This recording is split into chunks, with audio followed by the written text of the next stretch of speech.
Ke informasi yang pertama, saudara, anggota Reskrim Polres Pelabuhan Kota Makassar ditembak saat hendak menangkap DPO pelaku begal. Kini petugas tersebut masih dirawat di Rumah Sakit Bayangkara. Aibtu Wahyudin terpaksa jalani perawatan di Rumah Sakit Bayangkara Kota Makassar.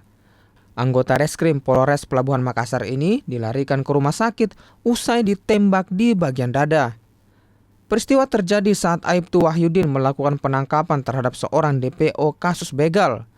Pelaku berinisial AS menembak petugas lalu kabur. Kami mengutuk keras segala bentuk kekerasan terhadap aparat negara yang menjalankan tugas, dan kami tidak akan mundur dalam upaya menindak tegas pelaku kriminal yang membahayakan masyarakat.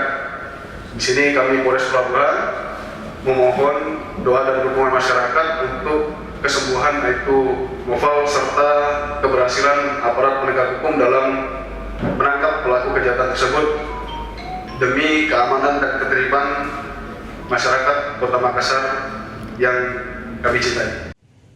Saat ini kondisi Aibtu Wahyudin mulai membaik usai jalani operasi.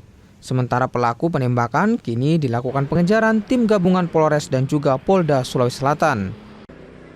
Rama Pratama, Kompas TV Makassar, Sulawesi Selatan.